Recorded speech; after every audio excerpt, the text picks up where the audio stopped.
This is the Solid Signal podcast for the week of May 8th, 2023. Our friends at Starlink have been in the news a lot lately, and especially over the weekend when it was reported that they hit a new subscriber high. To those who work at Starlink and SpaceX, its parent, congratulations. Let me just say that. I think that the amount of growth that you've achieved is fantastic. I thought in honor of that, I would take a few minutes and explain to those who really don't understand why Starlink is so special, exactly what's up with it. And then, maybe as I get toward the end, I'll give you my opinion as to whether or not you should be one of those new subscribers of Starlink. Well, Starlink is a whole different kind of satellite system.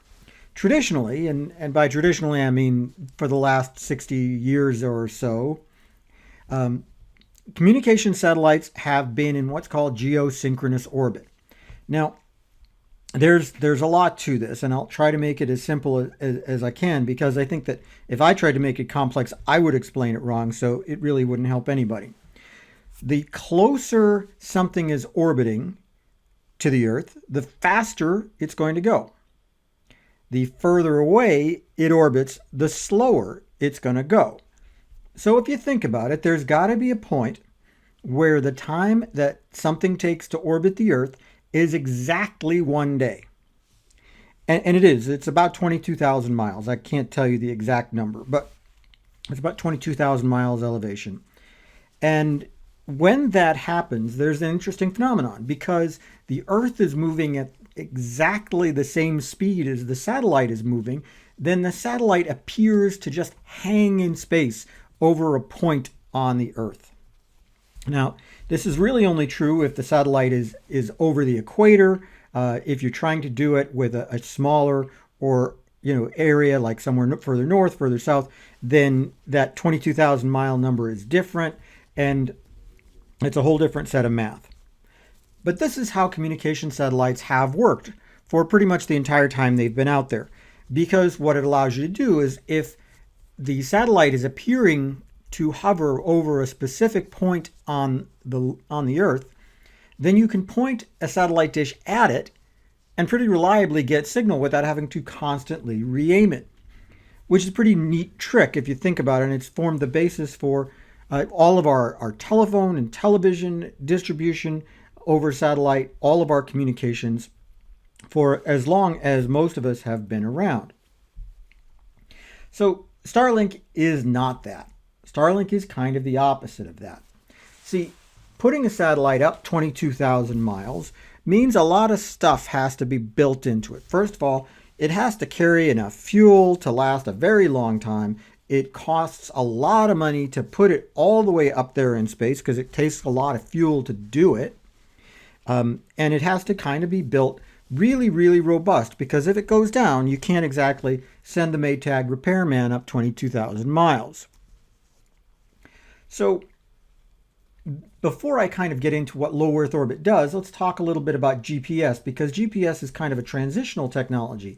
The GPS constellation is a set of satellites in geosynchronous orbit. In other words, they are up at that 22,000 mile range, but when you're talking about GPS, you're not relying on 1, 2, even 3 satellites. There's a whole bunch of them, I think 24 of them or so, that are used for the GPS system. So if something were to happen to one, well, the truth is that other ones could pick up the slack. And that's what makes it kind of a transitional technology. Now, when you talk about low Earth orbit satellite, there's a couple of different things that go on. First of all, you know that the satellite is going to be whizzing around the Earth much faster than a geosynchronous satellite. So you're going to need a whole bunch more of them in a sort of a cellular configuration. I will get right back to that. But you're going to need a whole bunch more of them. And at the same time, they can be cheaper because one can break and the other ones can pick up the slack. It costs a lot less to get them up there, and they don't necessarily have to be built so robust because there are so many of them that they just, like I said, one of them breaks, it's not a problem. But the big problem is that they're whizzing by. So theoretically, if you were trying to use a traditional satellite dish, with them, well, you would need to just kind of constantly be tracking and moving, and every satellite dish would have to be incredibly expensive.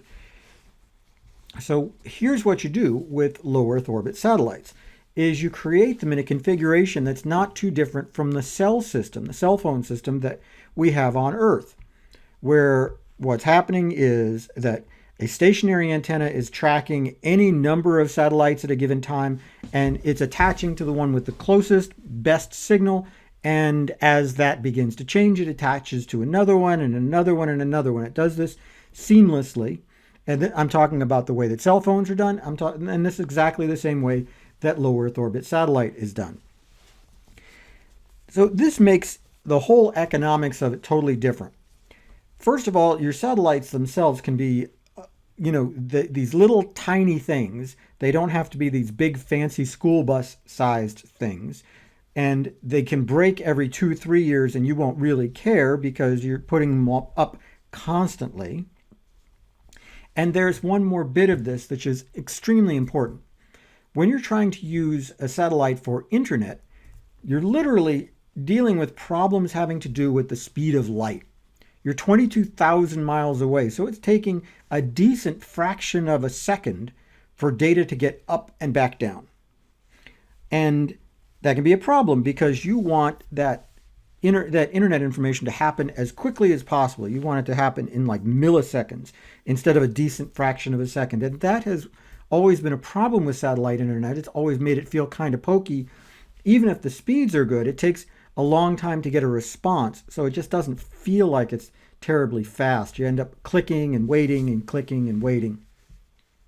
Low Earth orbit is a lot closer, so it doesn't suffer from that.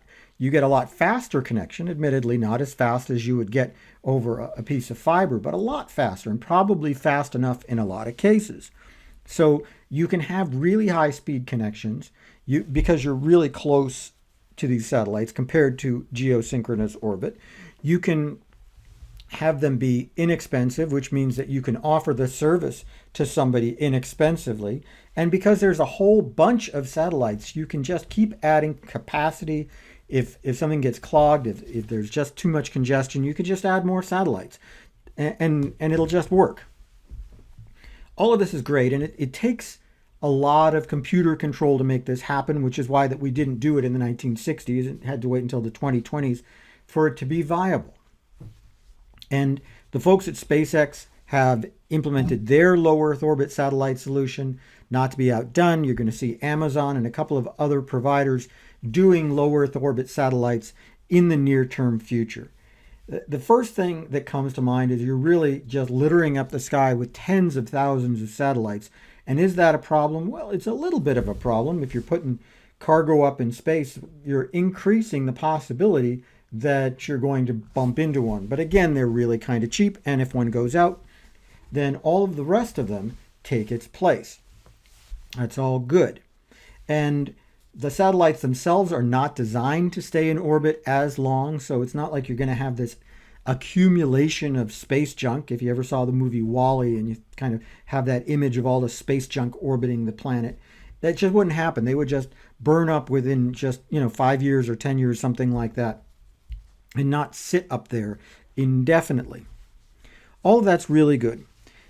But I'll tell you, now that I've explained how it all works and kind of fawned over how neat it is, I'll tell you what the problem is. And the problem is that it's not done evolving. The first generation Starlink satellites were good. They were not great. The speed was not fantastic. And the other problem is they were highly reflective. So they were ruining, like regular telescopes would have these big streaks on them because the light would be reflecting off the satellites.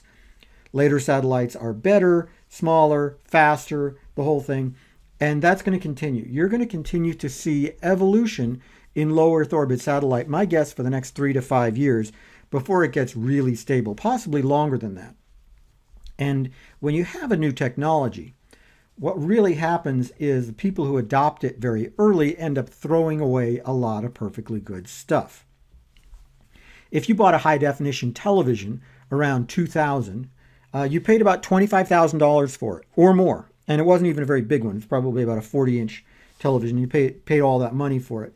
Well, 2 years later, it was totally obsolete. And you could get something much, much better for $5,000. Well, 2 years after that, that was totally obsolete, and you get something much, much better for $2,000. And today, you can get a TV that is better than that original circa 2000 TV for about $150. Bigger, better picture, more durable, the whole thing. If you are too early on the curve, you end up spending a lot of money. And that's what a lot of Starlink subscribers are finding, is that they bought in and they had to throw away all their equipment pretty early on and replace it.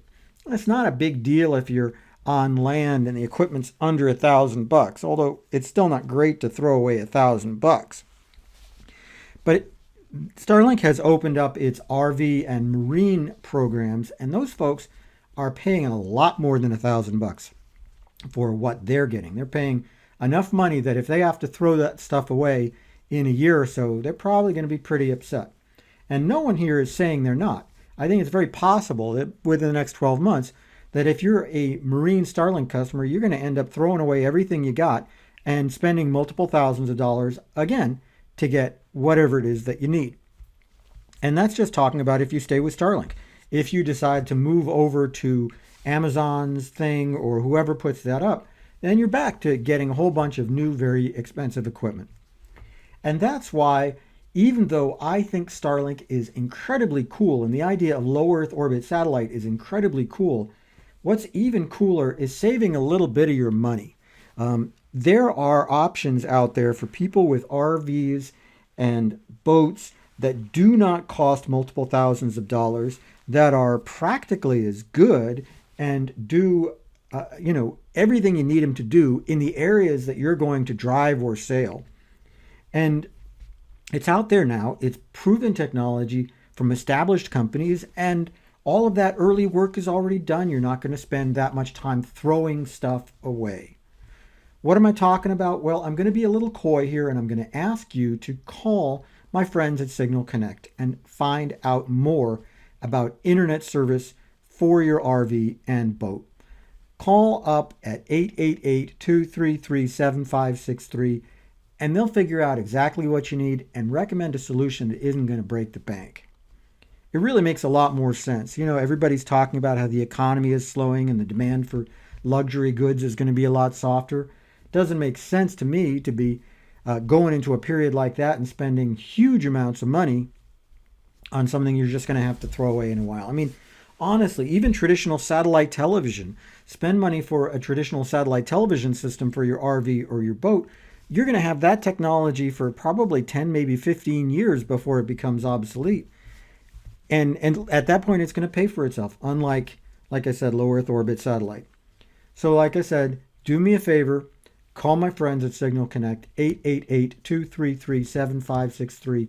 They can help you with internet solutions on land, on sea, I think even on the air, and certainly on the road. They'll take great care of you because that's what we specialize in at Signal Connect, is really high quality customer service. Anyway, that's about it for the Solid Signal podcast. I realize I've rambled on for about 15 minutes now, and I thank you all for listening. It's been a pleasure talking to you, and I will see you again next week.